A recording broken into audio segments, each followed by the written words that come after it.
देखिए बेटा, मैट्रिक्स का अगला एमसीक्यू हमारे सामने लिखा हुआ है, पढ़ेंगे ध्यान से कि if A and B are A and B are two matrices, यानी जो ए है और जो बी है ना, ये मैट्रिसेस है। ठीक है, अच्छी बात है।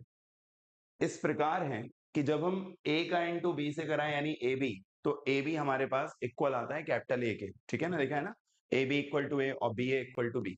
ठीक है, क्लियर। कह रहा है बी स्क्वायर बताइए, बी स्क्वायर किसके इक्वल होगा? चार ऑप्शन है हमारे पास, वैल्यू निकालनी है, बी स्क्वायर किसके इक्वल होगा। चलिए चालू करते हैं, गौर फरमाइएगा। बी स्क्वायर, ये हमें फाइंड आउट करना है, बी स्क्वायर। पहला स्टेप हर बच्चे को पता होगा, पिछले लेक्चर में या पिछले एमसीक्यू में अभी हम लोगों ने चर्चा करी थी कि कभी भी मैट्रिक्स में स्क्वायर निकालना होता है, इट मींस उसका मल्टीप्लीकेशन कर दो। तो बी स्क्वायर को काय में तोड़ दोगे? बी स्क्वायर को आप तोड़ दोगे B into B, B into B. कितना सिंपल है। अब ये बात किसी समझ में नहीं आई होगी। अगर आप क्लास 12th में मैथ्स पढ़ने बैठे हो तो इतना तो नॉर्मल है ना कि बी स्क्वायर को बी इंटू बी बोल सकते हो। चलो आगे बढ़ते हैं। फिर हम देख पा रहे हैं, हमने बी इंटू बी तो बोल दिया। अब ये जो बी है, इस बी की जो वैल्यू हमें नजर आ रही है, बी की वैल्यू, ये जो बी है, बी किसके इक्वल है? बी ए के। गिवन है ना कि बी किसके इक्वल है? बी इक्वल है आपका बी ए के। ठीक है ना, जो बी है वो बी ए के इक्वल है। चलिए भैया, अब अगर बी बी ए के इक्वल है तो बी के प्लेस पे हम लोग बी ए रख देते हैं ना। बी, अब देखो कौन से बी को छेड़े, ये भी एक थोड़ा सा यहाँ पे देखो दो बातें बनती हैं, आपको थोड़ा घबराना नहीं है। फर्स्ट ऑफ ऑल, जैसे मान लो हमारे पास दो बी है ना, एक बी ए है एक बी, क्या हमें दोनों को सर दोनों की जगह प्लेस करना पड़ेगा या एक की जगह प्लेस करना पड़ेगा क्या? अब मान लो हमें भी समझ नहीं आ रहा, हम भी सपोज एक स्टूडेंट है, सुनना, मेरे सामने तीन रास्ते, पहला सुनना, पहला मेरे सामने तीन रास्ते हैं। ठीक है, एक रास्ता अभी हम बनाएंगे, एक ये और एक ये। अब क्या करने वाले हैं, गौर फरमाना। जैसे एक रास्ता ये केवल इस वाले बी के प्लेस पे वैल्यू रखें, बी ए। एक रास्ता ये है कि इस वाले दूसरे वाले बी के प्लेस पे रखें, और एक रास्ता ये दोनों बी के प्लेस पे रखें। करके देखते हैं ना, समझ थोड़ी आता है। हम लोग क्या एक्सप्लोर कर रहे हैं, सपोज नहीं आता है, इतना तो ट्राई कर सकते हो कि हम लोग सारे रास्ते ट्राई कर लें।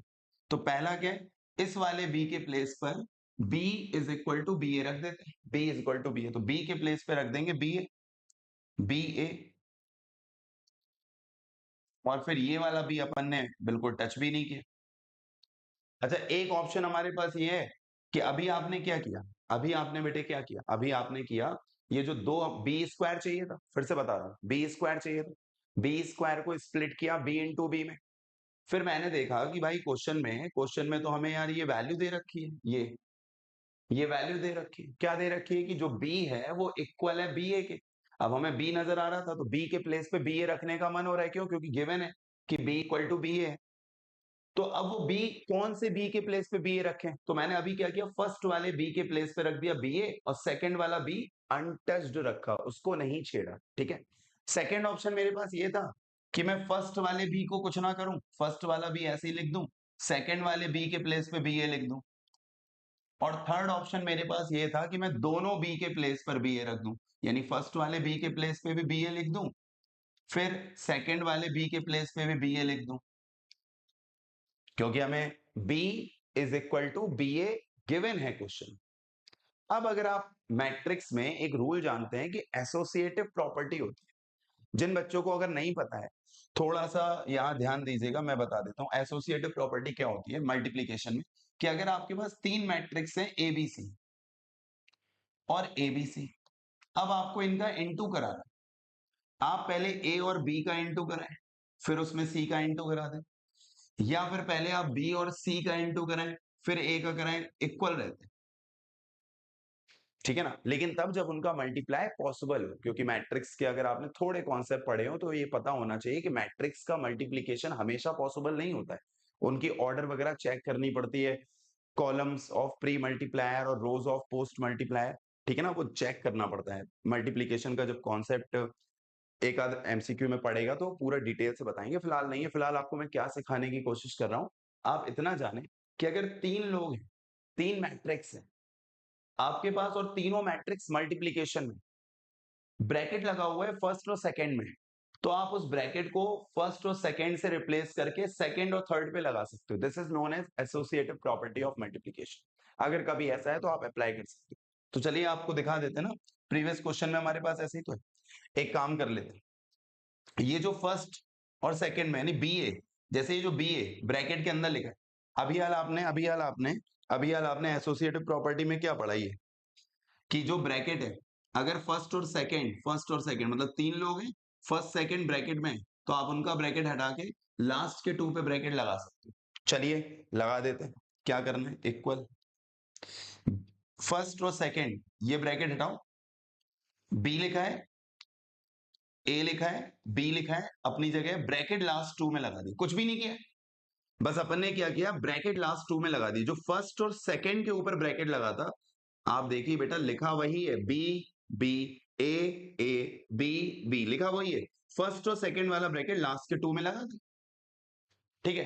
अच्छा अब आपने नोटिस किया हो क्या, क्या नोटिस किया, ए बी, ये देखो, ये भी तो गिवन है, ये भी तो गिवन है कि ए बी अगर नजर आ रहा है, ए बी, तो ए बी के प्लेस पे ए लिख सकते हो, ए बी के प्लेस पे ए लिख सकते हो, गिवन है ना, देखो A B A B A B, A B के प्लेस पे क्या लिख सकते हो, ए, तो आप लिख दो ना यहाँ, ये देखो ये दिख रहा है ए बी, ए बी के प्लेस पे ए लिख देंगे, तो बी अपने प्लेस पर है as it is, A B के प्लेस पर ए लिख दिया,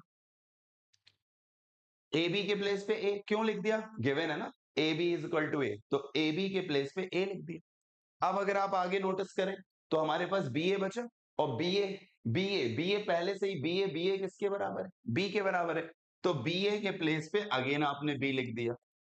अब ये तो हमारी किस्मत अच्छी है ना कि हमने जब अपनी तीन पॉसिबल ट्रायल्स बनाए थे कि किसमें हमें आंसर मिल सकता है, तो पहली वाले ने हमें बी आंसर दे दिया और बी ऑप्शन में है, तो ए वाला ऑप्शन ही सही हो जाए।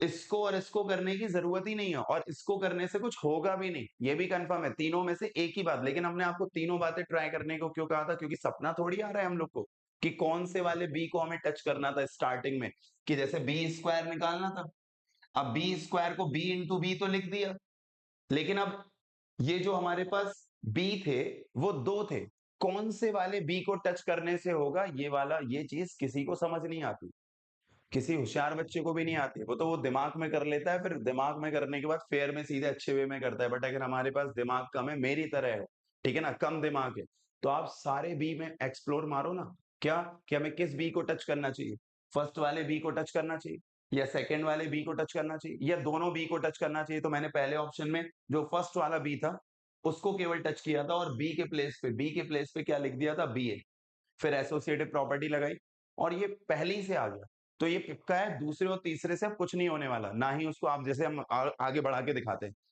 ये है लिखा है। अब आपने मान लो एसोसिएटिव प्रॉपर्टी लगाई होती सपोज, तो एसोसिएटिव प्रॉपर्टी क्या कहती है कि जो बी बी ए लिखा है वही लिख दो बी बी ए, और ब्रैकेट लास्ट के टू के बजाय फर्स्ट टू पे लगा दो, तो बी इंटू बी तुम कुछ कर ही नहीं, क्योंकि बी इंटू बी हमें कुछ गिवन ही नहीं है ना, बी इंटू बी हमें कुछ गिवन ही नहीं है, तो यानी यही वाला ऑप्शन सही है, ये वाली चॉइस आपकी, और ये वाली चॉइस आप फिर बाद में कैंसिल कर दो, क्योंकि इनसे कुछ नहीं हो सकता है। बात समझ आ गई, ऑप्शन हमारा क्या है, बी। एक बार क्वेश्चन फिर बता देता हूं, B square B into B, first वाले बी को मानने हमने एक्सप्लोर किया, फर्स्ट वाले बी के प्लेस पे ये लिख दिया, क्योंकि हमें B is equal to given है बी ए, तो ये फर्स्ट वाला जो बी है उसके प्लेस पे बी ए लिख दिया, सेकंड वाला भी सेम रखा, ठीक है, फिर एसोसिएटिव प्रॉपर्टी लगाई, जो होता है लिखता वही है, जो होता है लिखते वही है, बी ए बी, बस ब्रैकेट फर्स्ट टू से हटा के लास्ट टू पे लगा देते हैं, और फिर ए बी के प्लेस पर, ए बी के प्लेस पे वापस ए लिख दिया, तो ए बी के प्लेस पे ए, और फिर बी ए बराबर बी, तो आंसर आ गया बी। Thank you.